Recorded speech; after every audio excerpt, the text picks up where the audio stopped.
Desde a década de 1980, os níveis de violência e de criminalidade no Brasil aumentam de forma contínua e significativa. Todos os dias, o país assiste nas telas da TV a multiplicação de episódios dramáticos de violência no campo e na cidade. E é esses episódios que aumentam a sensação de segurança da população. É comum a gente ouvir que o ser humano está cada vez mais violento. A segurança está entre os assuntos que mais preocupam os brasileiros. Em ano eleitoral como este, a segurança é sempre apontada como prioridade de todos os governos. Mas, na prática, o cidadão se sente cada vez menos protegido. Esse é o assunto que nós vamos discutir no Estúdio 4 desta semana, aqui na UPF-TV, com os nossos convidados. Estamos recebendo o advogado e professor da Faculdade de Direito da Universidade de Passo Fundo, Osmar Teixeira. Também o professor da Faculdade de Odontologia, Djalma Voitiunas. E ainda o major Heriberto Branco, que é subcomandante do 3º Regimento aqui em Passo Fundo. Professor Osmar, o senhor tem uma longa vivência de atuação na área do direito penal e também de estudioso nessa questão da violência. O cidadão, a cada dia, se depara com novas formas de violência e se sente menos protegido. Perfeito. Nós temos que examinar esse assunto num contexto histórico. O cidadão, no primeiro momento, se vingava do seu ofensor. E essa ideia de vingança acabou cedendo após a organização das pessoas em grupos, e nós conhecemos hoje como cidades. E aí a defesa passou a ser coletiva.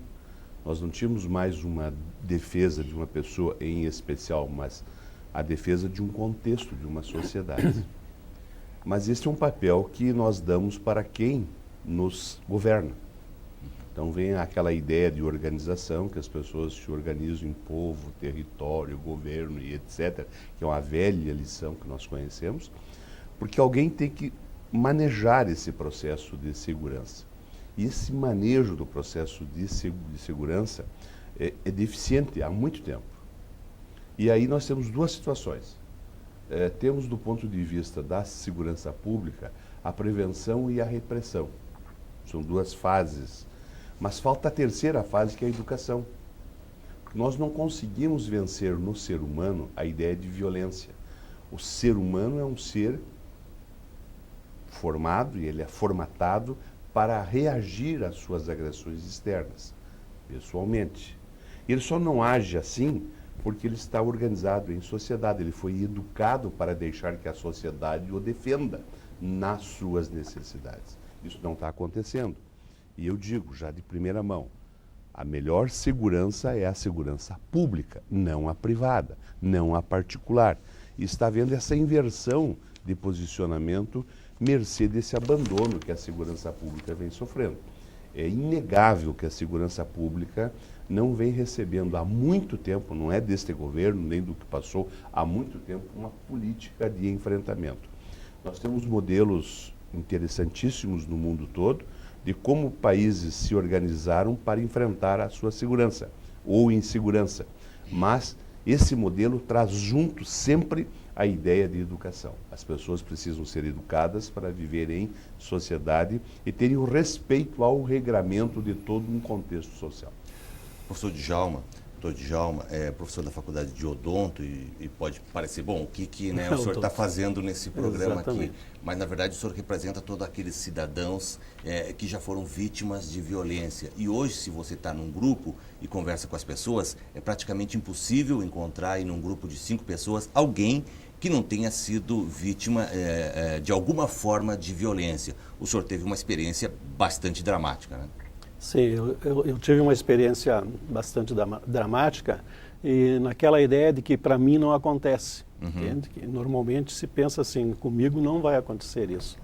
E infelizmente, num determinado mês do ano passado, aconteceu comigo um sequestro quando eu chegava em casa, de 2 jovens, me pareciam que eram jovens e que me prenderam dentro do meu carro e saíram comigo pelas ruas de Passo Fundo durante aproximadamente 30 minutos infindáveis, porque 30 minutos naquela hora é um tempo muito grande. E então foi a experiência, né? Aconteceu comigo também. E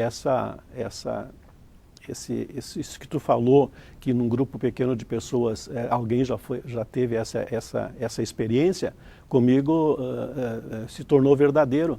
E agora, conversando com as outras pessoas e grupos próximos a gente, sempre tem eu também tive esse problema ou semelhante problema.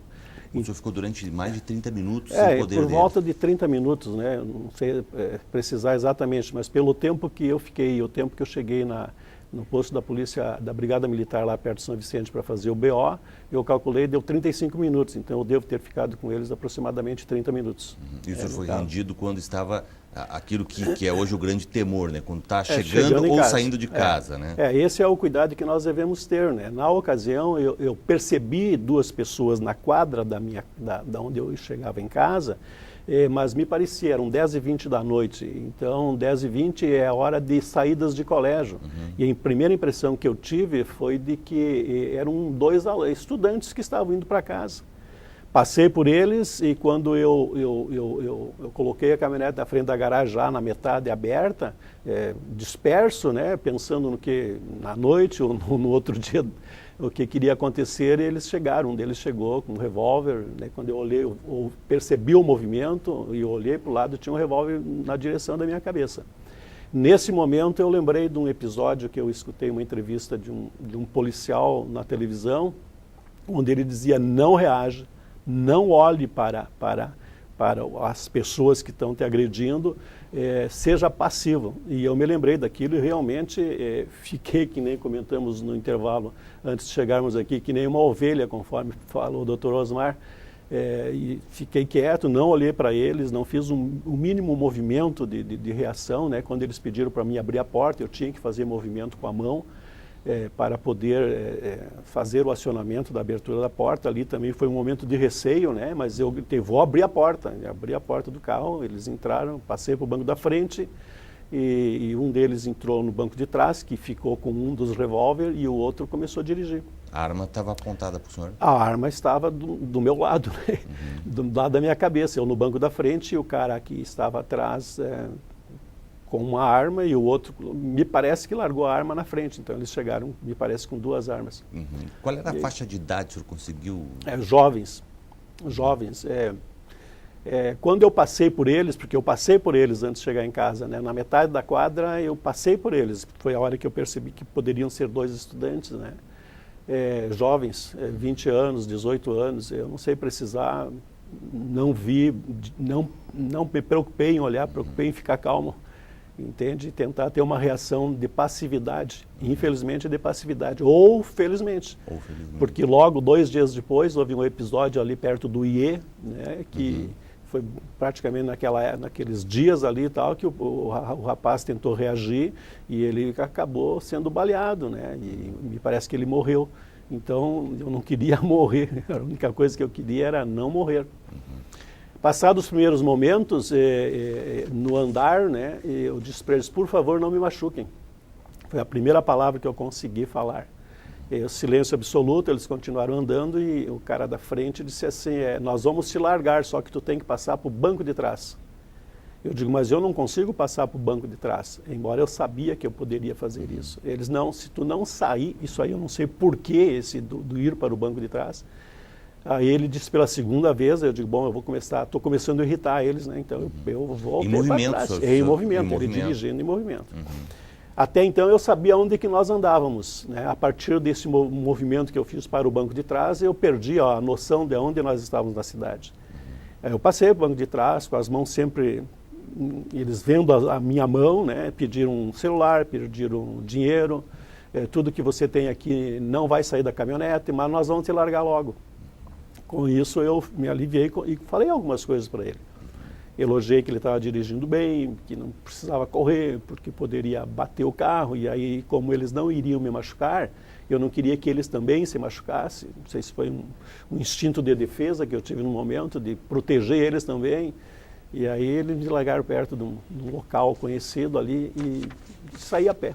Bom, a gente vai voltar, mas Tá agora bom. eu preciso que o Major Heriberto, Claro. Major, o senhor que representa aqui a Brigada Militar, está sempre na linha de frente. Nós sabemos a realidade da Brigada Militar há anos, não é privilégio desse ou daquele governo, que sempre tem falta de pessoal, né? Que é onde realmente é o ponto crucial, né? E a gente sabe também que o cidadão se sente mais seguro quando ele vê a presença da polícia na rua. Como é que se administra isso? Porque a gente sabe, esse tipo de situação, há bem pouco tempo, há anos atrás, não acontecia aqui em Passo Fundo. Assim como assalto a ônibus, assalto a postos de combustíveis, não acontecia na intensidade que hoje a gente verifica. Com certeza.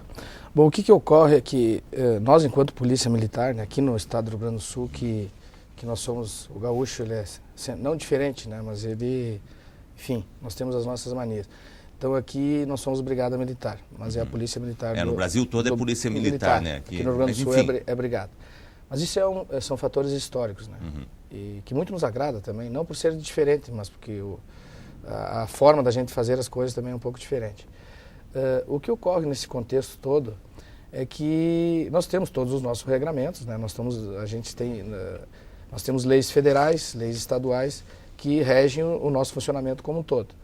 Então, a Brigada Militar, ela não deixa de ser uma grande empresa. Eu acho que uma das maiores empresas do estado do Rio Grande do Sul é a Brigada, e dessa forma ela é administrada. Então, a Brigada, ela possui verbas de custeio, que para a sua manutenção durante o ano todo, para todas as suas operações. Nós temos todas as nossas diretrizes, enfim, mas a gente sabe também que o que falta hoje, todos nós sabemos, tanto a sociedade civil como a própria instituição, que é muito caro se fazer segurança pública. E o caro é o investir. O que é o investir?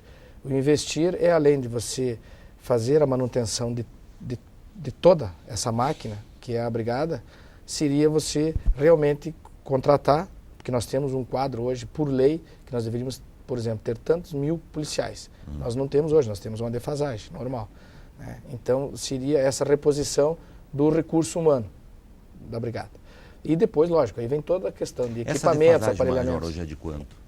A Brigada hoje ela gira em torno de uma defasagem de 30%. Major, em todos os níveis. Sempre assim, uma das grandes reivindicações foi que a Brigada saísse do trânsito, né? A Brigada saiu, hoje existe a Guarda Municipal de Trânsito e sempre também se esperava, bom, agora vai ter mais efetivo na rua. Parece que isso não está acontecendo. É que assim, hoje, da forma como que está, a Brigada ela tem se mantido com o seu recurso humano mais ou menos com os mesmos números. Por mais que se aumentou a defasagem, por quê? Porque se tu tinha um quadro de 10 e tu tinha 7, hoje foi para 15, mas nós continuamos com o mesmo 7. Então, daqui a um pouco se aumentou a defasagem, mas nós continuamos com mais ou menos o mesmo número de efetivo que nós tínhamos na década de 80.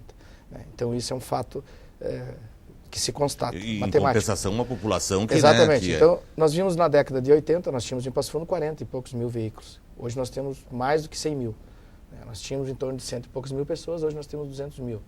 Vinham a Passo Fundo para estudar, enfim, em torno de 20 mil pessoas. Hoje só gira em torno de 45 a 60 mil pessoas que vêm a Passo Fundo todos os dias, por causa dos complexos hospitalares, enfim, além dos estudantes.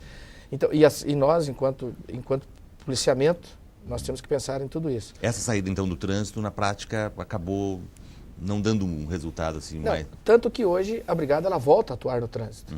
Porque o crime hoje ele está todo ele embarcado. Ele está sob rodas. Então, se nós pensarmos assim, não, agora a gente vai parar de abordar.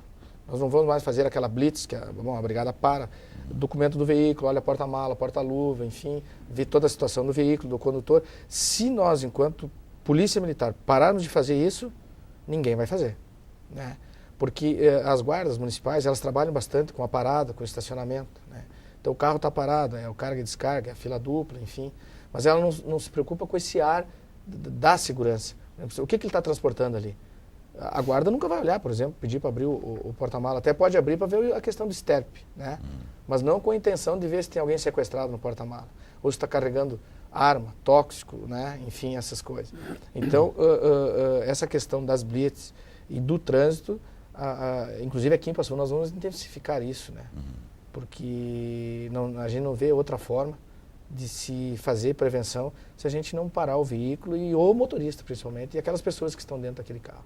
Bom, a gente vai ao primeiro intervalo. Queria voltar tratando de dois assuntos. O doutor Osmar tocou rapidamente na sua primeira intervenção a questão da privatização, né? A gente sabe hoje que as empresas, um dos ramos que mais cresce no país são justamente as empresas que fazem segurança privada. Isso também tem um risco que a gente gostaria de tratar. E o doutor Djalma, que aqui representa o cidadão e com toda a sua experiência, eu queria saber, depois do intervalo também, professor, o trauma que fica no cidadão, né?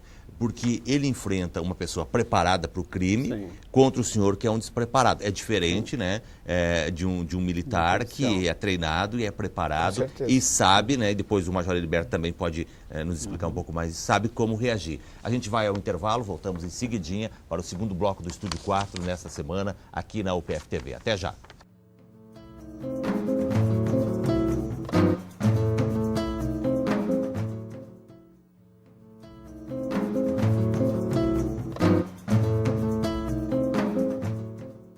Estamos de volta com o Estúdio 4. Nessa semana participa conosco o professor Osmar Teixeira, o doutor Djalma Voitunas e também o capitão Heriberto Branco, da Brigada Militar. Professor Osmar, o senhor falou no primeiro bloco de raspão, assim, muito rapidamente, mas é um assunto que a gente precisa retomar e abrir para a discussão de todos aqui, que é a questão da privatização da segurança, né? A gente sabe, as pesquisas e os estudos mostram que as empresas, né, o Major também falou isso até antes da gente começar o programa, né, as empresas que prestam segurança hoje são as que mais crescem no país. Elas estão ocupando, na verdade, um espaço que era do Estado. E aí a gente começa a entrar num campo que talvez seja bastante perigoso. Essa questão é muito boa. Veja assim, exatamente nessa ideia que você fala. Há uma preocupação muito grande quando nós temos uma substituição do personagem nessa segurança. Quando o personagem passa a ser privado, ele tem interesse privado e individualizado. Ele passa a agir num contexto de segurança próprio, ou de um determinado grupo que ele protege e de quem ele recebe. Essa ideia leva a um desmantelamento da segurança como norma de Estado. Você começa a flexibilizar regras para esses grupos, de modo que esses grupos vão assumindo um papel do Estado e que, por vezes, se revela sem volta. Aí nós voltamos àquela ideia, de novo, da vingança. Ou seja, se alguém assalta a minha empresa, se alguém assalta a minha casa, se alguém me assalta, eu me vingo com a minha segurança. Ou seja, aquela segurança está ali não em nome de uma coisa pública, está ali em nome de uma pessoa ou de um determinado grupo. Hoje, quando se fala em segurança pública, uma das primeiras ideias é esse combate. Ou essas forças se adaptariam a um processo de subordinação, de assessoriedade, sob o comando, sob a direção de forças regulares e organizadas, mas de uma forma muito dura, ou elas têm que deixar de existir entre um Estado de direito democrático, de direito, que realmente dê essa atenção para a segurança pública. O tema é interessante, mas no Brasil, pelo que você vê, há um incentivo para que a segurança privada substitua e faça às vezes da segurança pública. É um equívoco, todos que pensam que isso pode ser uma solução. E tem outro risco também, né, doutor Osmar, que são as milícias, que a gente assiste isso com muita frequência no Rio de Janeiro. Felizmente, pelo que a gente sabe, eu acho que no Rio Grande do Sul ainda não existe isso. Veja você o seguinte, quando um grupo é armado, e esse grupo começa a sentir-se forte, e o major sabe que eu estou dizendo, e ele começa a extrapolar os seus poderes recebidos. Veja o que acontece com o segurança de boate. Ele é contratado num primeiro momento para evitar tumulto, mas ele passa num segundo momento a fazer um policiamento externo. É ele que escolhe quem entra, ele que escolhe quem não entra, ele que escolhe o que deve fazer e o que não deve. Ele começa a assumir um gerenciamento de perímetro. Então, isso é muito ruim. Há uma já agride, já. Exatamente. E é ele que decide quem ele tira de dentro da casa, quem ele não tira. Então nós passamos por um processo de completa arbitrariedade. Major, nessa questão da privatização, como é que o comando da Brigada analisa isso? Porque a gente sabe o crescimento que há e a presença, como eu disse, a presença da Brigada Militar, que é uma instituição que em quase 200 anos, ela é muito forte e traz aquela imagem de segurança. Agora, eu queria já botar também nesse contexto que a Brigada tem saído de alguns eventos, por exemplo, no futebol, né? A Brigada não está mais presente e a gente tem assistido daí aquela situação, né, que as torcidas hoje não são mais torcidas, são gangues, né? E isso acaba dando o poder para o cidadão. Bom, a Brigada não está aqui. Bom, é bom que sempre se diga que com o advento da Constituição de 88, está muito bem claro lá o que cabe às polícias militares, o que cabe, enfim, a todas as polícias, no contexto a rodoviária, a Polícia Federal, enfim, as polícias civis dos estados, né, as rodoviárias estaduais. Mas, enfim, então está bem claro lá o que é a função de cada uma. A Brigada, ela sempre teve um campo de abrangência, não só a Brigada, mas todas as polícias militares como um todo no Brasil, muito grande. Ou seja, a Brigada faz tudo. E ainda ela continua fazendo tudo. Mas é bom que se diga que essas questões particulares, essas guardas particulares, assim, elas sempre puderam existir, né, para se proteger o patrimônio privado. Então, só que a gente via elas aonde? Nos bancos, principalmente, né, essa questão daquela guarda armada nos bancos. Mas hoje existe o advento da guarda armada e da guarda não armada, que é o que nós temos em todos os locais, no Brasil todo. Que ela vai desde para cuidar do patrimônio privado da minha casa, por exemplo, da minha chácara, da minha residência, como pode cuidar da minha empresa, entrada, saída de veículos, enfim. E ela pode ser não armada, como pode ser armada, como ela pode cuidar do banco, enfim. Ela existe hoje. O que ela não pode cuidar são dos locais públicos, por exemplo, das vias, das ruas. Ela não pode fazer policiamento, isso não é permitido. Tá?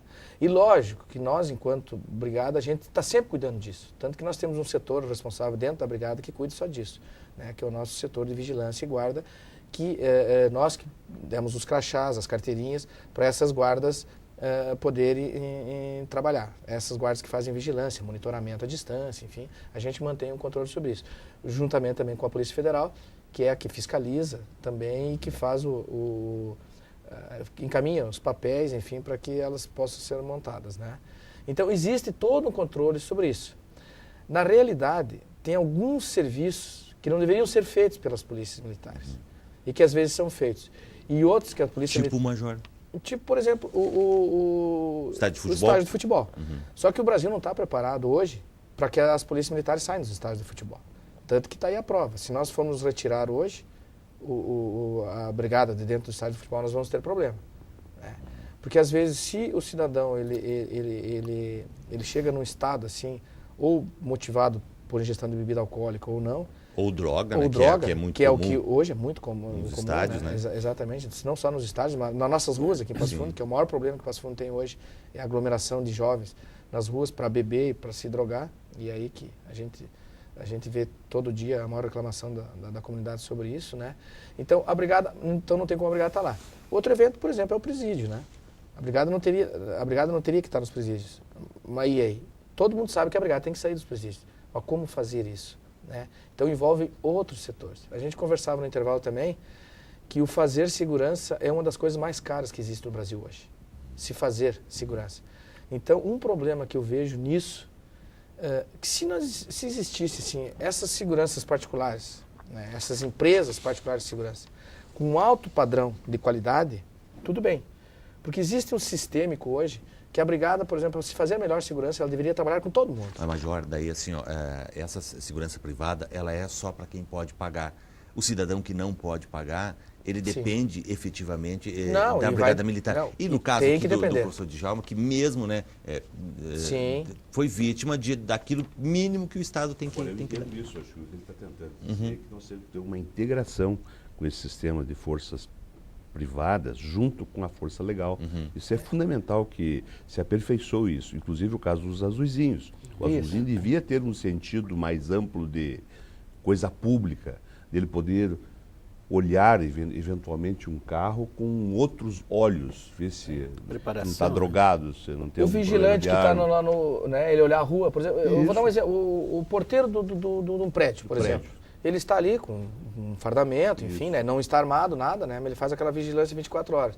Então veja bem, daqui um pouco ele vê uma movimentação diferente na rua. Isso. Então ele pega o telefone, liga para o 190, ele vai entrar numa rede sistêmica de nos informar. Porque hoje, na hora que o bicho pega, como a gente fala, bem lá na linha de frente, acaba tudo no 190. Sim. Inclusive com as guardas particulares. Mesmo o carro forte, o pessoal que está altamente armado, que está levando dinheiro, na hora que dá o problema, quem vem a socorrer isso sempre é a brigada. A logística de segurança sempre é vossa, né? Sempre acaba na brigada. Sim, sim. Sim, o último sempre é. Mesmo lá, quem tem o seu patrimônio preservado por uma guarda paga, se o senhor já tivesse vigilância na casa dele, por exemplo, o porteiro, se o porteiro visse que ele fosse armado, o que ia acontecer? Ele ia avisar a brigada. Né? Então teria esse privilégio da informação. Eu acho que isso nós temos que melhorar bastante. Então, Você fala em rede de informação. Rede de informação, exatamente. Que fosse uma coisa sistêmica, né? Que todos se entrelaçassem, que a gente tivesse uma teia, todos se ligassem. Agora, assim, os órgãos de segurança se batem muito com isso, né? Essa rede de informação. Entre a própria brigada e as outras polícias também a gente tem. Agora, o marginal parece que ele tem essa rede, né? Ele está sabendo. Ele está sabendo, né? Porque não foi o acaso que ele pegou, talvez, o professor Djalma, né? Não, ele sabe que aquela rua daqui a pouco estava pouco iluminada, ele sabe que as pessoas chegam e saem. Viu? Isso, E veja como o crime ele migra, viu? Nós tivemos aqui em Passo Fundo, se você for estudar, porque toda a questão da criminalidade é um fenômeno, né? Então o Dr. Mário estuda isso, tal, é um fenômeno.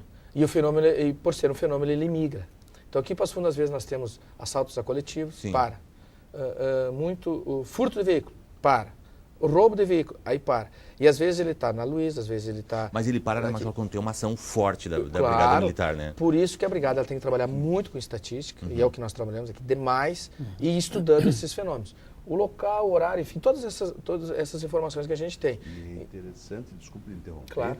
Se uma determinada atividade delituosa começa a dar frutos, Sim. e aí vem a notícia, assaltou tanto, levou tanto, isso cria uma espécie de escola, uma espécie de modelo. Já você sabe que isso é verdade. Então veja, aí vem um problema, Rogério, que a imprensa deveria ter regras internas e não divulgar determinadas situações. Porque quando você faz uma divulgação de determinados fatos, você acaba incentivando pessoas. Isso acontece com o suicídio, quando você noticia suicídio, outras pessoas que estejam lá potencialmente desequilibradas vão para esse caminho. Isso acontece no crime. Eu já pensei contrário ao senhor, mas agora, nos últimos tempos, eu revi esse pensamento. Eu acho que não ajuda mesmo. E aí que vem o problema da brigada. A brigada está tendo esse tipo de percepção, ela consegue fazer essa detecção. E aí você tira a fonte, vão como se fosse para um outro negócio, para um outro setor. É interessantíssimo o crime como fenômeno. Queria lhe ouvir também, a gente já está quase chegando, né? O programa vai tomando um rumo interessante, mas queria lhe ouvir também sobre esse tema. Da privatização, e assim, o senhor acha que o senhor se descuidou no dia que aconteceu isso? Eu creio que sim, foi falta de atenção. Mas também como é que o cidadão vai estar ligado 24 horas, né? Mas eu acho que há necessidade de nós nos antenarmos para esse fato, né? Ao chegar em casa, tu tem que ver se tem qualquer coisa que não acontece normalmente na tua rua. Então, naquela hora, os meninos estavam ali e meio parados na frente de um edifício e tal. Então, naquela hora ali, passa batido, como se diz. Eu não deveria ter parado 20 ou 30 metros logo abaixo de onde eles estavam. Então, agora eu tenho dito nos meus grupos onde eu participo, ao chegar em casa à noite e às vezes até de dia, vocês cuidem o que está acontecendo na rua de vocês. No trajeto próximo a 50, 100 metros, onde tu está, que tu possa ter uma percepção de visão daquilo que está acontecendo. Cidadão, indivíduos parados ali, eu agora não paro. Ontem, sábado de manhã, eu tive que sair de madrugada de casa, de carro, foi um trauma interessante. A saída, eu fui para um portão individual, ver se não tinha ninguém, e aí num determinado momento, quando eu ia para o carro, eu vi que vinha descendo alguém, eu parei, eu fiquei aguardando, entende? Era um transeunte da madrugada, sem problema nenhum, mas é um trauma. Então, o cuidado de observação daquilo que está acontecendo, eu creio que seja o primeiro momento de segurança que nós vamos fazer para nós mesmos, independente de segurança do prédio, ou da brigada militar, ou de segurança privada. Agora, esse trauma, ele perdura por um... Ele ainda está, né? Fazem 5 meses aproximadamente, né? Ainda perdura. A chegada à noite, eventualmente, quando se chega à noite, é o cuidado. Quando eu bico na minha na minha rua ali, eu fico olhando, né, para cima, para baixo, para os lados, lá adiante e tal, para ver se não tem ninguém, embora a rua hoje esteja bem iluminada. O fato que o Major falou de iluminação pública é um fato importante que eu creio que seja por parte do município. Segurança, é fator de segurança. Sim, Entende? Que naquele dia, depois nós percebemos, na noite em casa foi um reboliço, como se diz, né? Fomos observar, tinha uma lâmpada de um dos postes que estava queimado ou qualquer outro motivo. Então, acho que a iluminação pública é fator muito importante para nós. Então, eu acho que é um fator de segurança que é pública. E a segurança privada, eu creio que se naquele momento o nosso edifício estava colocando um sistema de alarmes e tal, com uma empresa privada para dar mais segurança, e foi justamente ali. Não sei se iria resolver ou não iria resolver, mas provavelmente iria ajudar bastante. Agora, a primeira segurança, a minha observação, a primeira segurança é eu que me dou, eu que tenho que fazer, entende? Com os cuidados todos. E no intervalo o professor Osmar falou a respeito, se eu tivesse um revólver, qual que seria a minha ação? Me parece que foi isso que o senhor conversou. Eu creio que nós, cidadãos, para cidadãos livres e de bons costumes, temos uma série de elementos para portarmos uma arma, todos nós sabemos disso, né? E as armas estão disseminadas por aí na mão desse pessoal. Então, eu acredito que nós deveríamos, então, ter um treinamento para saber usar essa arma, porque não adianta me dar uma arma, o policial, o brigadiano, ele sabe como e o momento exato de usar essa arma. Eu, provavelmente, eu não saberia usar essa arma. Psicológico. Com certeza. Psicológico, né? Provavelmente eu ia fazer um gesto e até que eu fizesse o gesto, eu creio que a arma na minha mão não iria me ajudar nesse momento.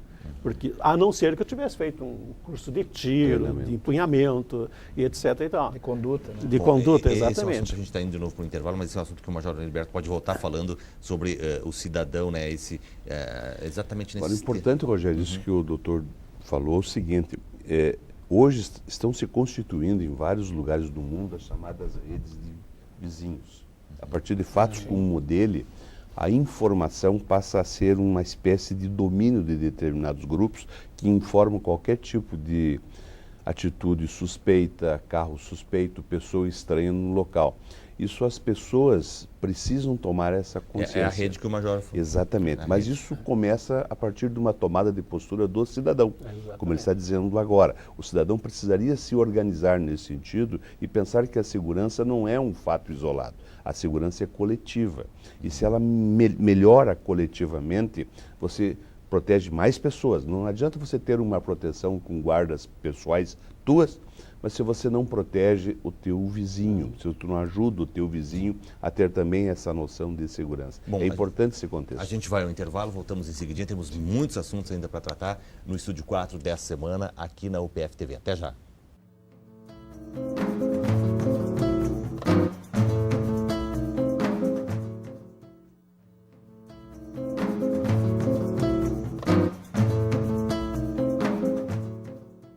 Voltamos, esse já é o último bloco do Estúdio 4, estamos recebendo o professor Osmar Teixeira, professor Djalma Voitunas e também o Major Heriberto Branco. Bom, antes da gente dar sequência, temos bastante coisa para tratar e o tempo voa no programa, a gente tem uma enquete nas ruas de Passo Fundo com a população falando sobre esse sentimento com relação à violência. Tu não pode ir a algum lugar que tu tem que ficar preocupado se vão te assaltar dentro do ônibus ou no carro mesmo, tu vai parar na sinaleira e tu tem que erguer os vidros, porque tu não sabe se tu vai ser assaltado. Não me sinto seguro na cidade, não me sinto seguro no campo. Eu acho que a violência está muito alta, né, dentro da nossa sociedade. A gente está vendo todo dia no noticiário, né, está bem presente e isso é uma coisa ruim, né. Não me sinto seguro porque a gente tem que vir para a faculdade à noite e tudo mais. E voltar de ônibus, tem que caminhar 2, 3 quadras para chegar até em casa e às vezes é complicado porque a gente não sabe o que pode acontecer. Na verdade, você tem que estar sempre buscando a tua própria segurança, né? Porque se você for depender de um órgão público, você fica sempre na mão. Bom, Major, essa é uma sensação unânime, né? Que mostra que as pessoas hoje têm... Agora, também o campo, e a gente não falou aqui, Hoje, eu vi há pouco tempo uma reportagem acho que foi da RBS, onde na propriedade o cidadão botou câmeras, né? Uma coisa que era impensável no interior aqui, você dormia de janelas e portas abertas. Não, é um problema, a violência no campo hoje, ela é latente, né? Tanto que nos preocupa que nós temos patrulhas especiais que só trabalham no campo. E também a gente assessora muito o pessoal que mora no campo, na questão de botar cerca elétrica, de botar essa vigilância, né? De botar câmeras de filmagem, que se tenha mais cachorros, enfim, né? Que tenha, enfim, elementos lá que avisem que ele possa ser assaltado e ele nos avise com antecedência. O senhor falou que a iluminação ajuda bastante, né? Agora, fator de segurança. Fator de segurança, Acho né? que um dos mais importantes, inclusive. As câmeras que foram colocadas. Com certeza. A gente falava aqui antes no intervalo, né, com o Dr. Djalma e com o Dr. Osmar, essa questão, além da iluminação, essa questão das câmeras de vigilância. Hoje, você acha que chegará ao ponto em que nós vamos ter em cada quadra da cidade? Seria o ideal. Tanto que hoje vários crimes são desvendados. Estamos em Passo Fundo com um advento maravilhoso. Estamos com você tem essa prova de câmara que, em alguns casos, já se ouve pela imprensa, que você consegue fazer uma reposição do caminho do assaltante ou do criminoso. Sim. Você vai reconstituindo... Por causa das câmeras na frente das lojas. Por exemplo, vamos pegar Moron, vamos pegar Brasil. Aí tu vai numa loja... O senhor está falando alguma coisa maravilhosa daí? Não, o que é maravilhoso é isso. Por exemplo, o que acontece? Hoje, existe um crime aqui em Passo Fundo. O que se mede a segurança hoje em qualquer local do mundo é homicídio.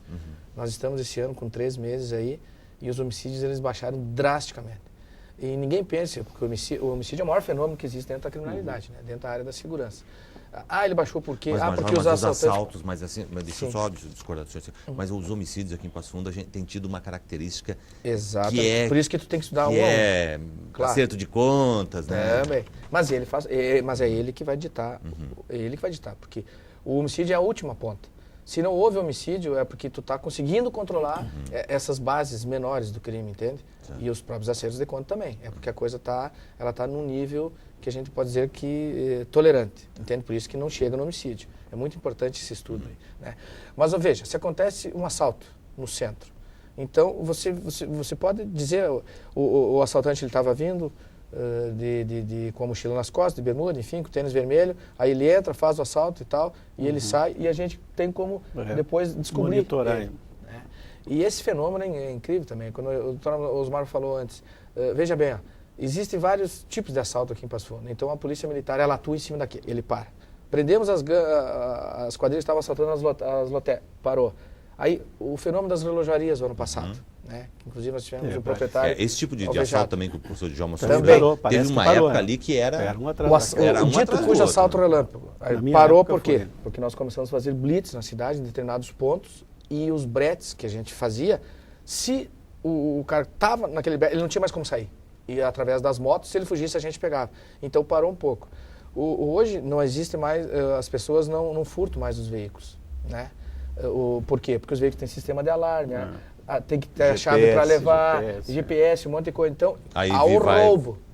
Então, hoje que existe aqui, não só aqui em Passo Fundo, é o roubo. É quando a pessoa está chegando, quando ela está saindo, quando ela está entrando no veículo ou quando ela está saindo do veículo. São essas 4 situações. O veículo é um problema, né? É um problema o veículo, mãos deles, assaltantes. Porque eles trocam sempre por droga, né? Levam embora. Bom. Mas veja o seguinte, Rogério, eu acho que esse espaço é muito nobre. Eu quero dizer 2 coisas. Sim. Primeira delas, é necessário que se tomem algumas pequenas atitudes em nível de legislação, na minha ótica. Primeiro, nós temos que criar uma legislação municipal, no primeiro instante, que obrigue as pessoas a andar de cabeça descoberta ao volante de carro, sem boné, sem capacete. O senhor acha que vamos chegar aí? Sim, senhor, temos que chegar. Os países civilizados, todos têm isso. Não se permite que as pessoas dirijam em vias públicas com qualquer tipo de cobertura que dificulte a sua identificação por sistemas de vigilância pelo policial. Ajuda muito. E outra coisa, cabeça descoberta. Motoqueiro para a moto tem que descobrir a cabeça. Obrigatoriamente tirar Obrigatoriamente. Se nós tomássemos algumas pequenas medidas nesse sentido, nós começamos a vencer algumas situações. É possível uma legislação municipal, doutor Osmar? Pode ser. O município tem poderes para instituir esse tipo de situação. Mais outra, nós temos que acabar com a bebida na rua. Isso está caindo de maduro. O legislador precisa ter coragem, Rogério. O legislador não pode ser covarde. Ele tem que ter coragem de implantar uma medida E isso vai trazer benefícios para todo mundo. Não se bebe mais na rua. Nós vamos obrigar as casas de comércio a se organizarem. Voltaremos a ter grandes casas de shows e que as pessoas vão beber à vontade nesses lugares, se quiserem. Mas não vão mais beber na rua, não vão pegar uma caixa de cerveja, sentar no meio da rua, achacando as pessoas que passam. Porque o álcool, indiscutivelmente, muda completamente o comportamento de qualquer pessoa. Nós sabemos disso. Eu quero dar como contribuição minha opinião nesse sentido. Nós precisamos criar legislação dura, nesse sentido da conduta das pessoas. Porque, nesse momento, a educação demoraria muito para atingir o seu efeito. Precisamos reprimir. E se reprime com boas legislações e com fiscalização. Pequenas medidas municipais começariam a ajudar. Outra, eu acho uma barbaridade que as sinaleiras de Passo Fundo de pedestres e de trânsito ainda não estejam sincronizadas. Isso não existe, que não haja uma campanha educativa para dizer para as pessoas, só passe no sinal verde. Que não haja uma campanha educativa para dizer para os carros, não ultrapassem em determinadas situações. E respeite a faixa de segurança também. Respeite, trafegue pela direita, não pela esquerda. Nós não temos nada disso. Faz muitos anos que eu não vejo em Passo Fundo o poder público vinculado a uma campanha dessa. Isso passa pelo processo de educação. Nós temos uma rede municipal de ensino que está aí à disposição. Eu tenho a certeza que a brigada estaria absolutamente à disposição, advogados, médicos, para ensinar essas pessoas como é que nós nos comportamos em determinadas situações. A Guarda Municipal de Trânsito precisa assumir um papel mais visível. Ela está muito escondida, ela está muito apática. As pessoas reclamam disso.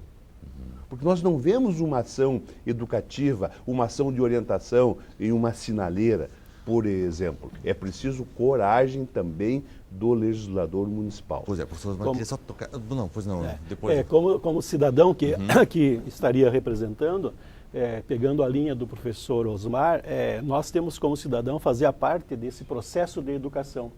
Entende? Esse aprendizado que nós sabemos como que ele tem que ser feito, embora muitas vezes nós não criamos a conduta de rotina de fazer as coisas corretas, eu creio que iria melhorar muito esse aspecto de segurança.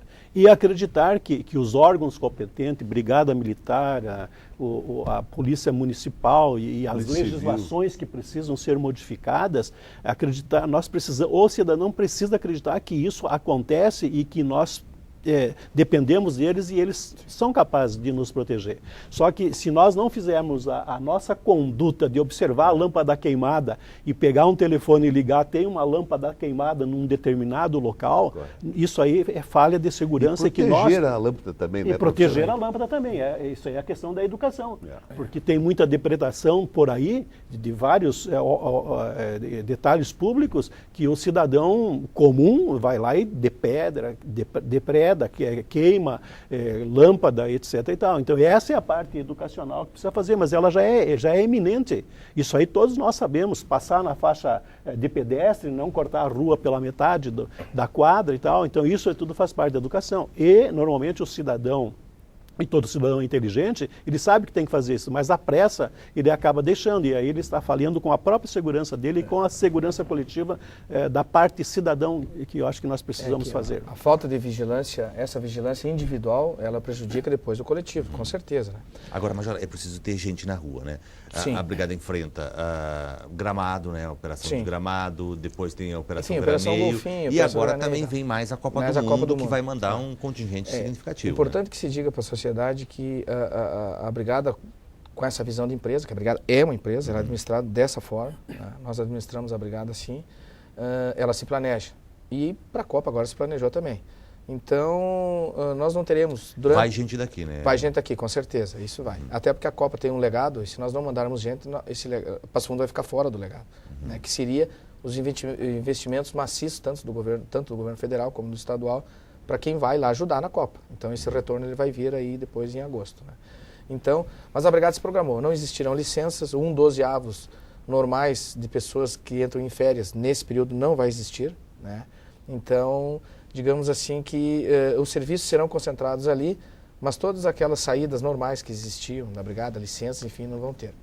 Então a Brigada está se planejando para isso, para que a gente não fique sem o nosso policiamento aqui em Passo Fundo, e não vamos ficar, isso é certo. Né? Uma coisa, Rogério, que eu queria falar também, é que quando a gente trata de segurança e o nosso assunto hoje aqui, ele está assim, muito bem desenvolvido, né, num alto nível, digamos assim, eu queria salientar que existem a coisa macro e a coisa micro. Então, quando nós falamos em macro hoje, e quando o Dr. Osmar falou nessa questão de leis, e eu acho que o legislador ele tem que ser corajoso mesmo, nós não podemos esquecer hoje que nós temos... O senhor acha que as posições com relação no aspecto local do professor Osmar estão corretas? Com certeza absoluta. Essa questão micro aqui, nossa, do município, da ingestão de bebida alcoólica, eu estou no regimento desde abril, vai fazer 2 anos agora, esse mês que vem, e eu venho, depois de 60 dias no diagnóstico que eu fiz, eu vi que nós temos 2 maiores problemas aqui em Passo Fundo. Outros pontuais, mas 2 que se perpetuam, que é a questão da Maria da Penha, que a gente foi atrás e criou a patrulha, enfim, e depois a questão do sossego público, que a partir da quarta de noite até o domingo de tardezinha, ele investe aí mais de 60% de todos os esforços da brigada. Mais só de nesse 60%? sentido, mais de 60%, com certeza absoluta. E eu venho batendo nessa tecla aí desde junho, julho de 2012, que nós temos que criar uma legislação que os jovens, principalmente da nossa cidade, eles não comprem vodka, gelo e energético, enfim, e fiquem bebendo na via pública. Daí, dali um pouco ele aumenta o som do carro, a brigada passa, ele diminui, mas essa aglomeração de pessoas é para beber. Então a gente tem que cortar isso aí, e várias coisas a gente já falou sobre isso, mas não adianta. A gente tem que ter coragem, bater nessa tecla e proibir o consumo, que aí a gente, Passo Fundo, realmente vai ficar como uma cidade de primeiro mundo e como outras cidades do Brasil já tem. Né? Nessa sua linha mesmo, eu estive em Santa Catarina 2 dias, semana passada, 2 semanas aí. E o que eu observei em uma cidade pequena é de que há uma ação brutal praticamente em relação a ruídos. Os veículos são apreendidos, há uma determinação expressa das forças públicas nesse sentido. É crime de ação pública, sim, a perturbação do sossego. O veículo pode ser apreendido, retirado todos os equipamentos que promovem esse tipo de situação. O que precisa é que as pessoas saibam disso. Nós precisamos de uma campanha de divulgação. Você não pode fazer isso. Se fizer, vão te prender. Porque a prisão não é que vai ficar preso.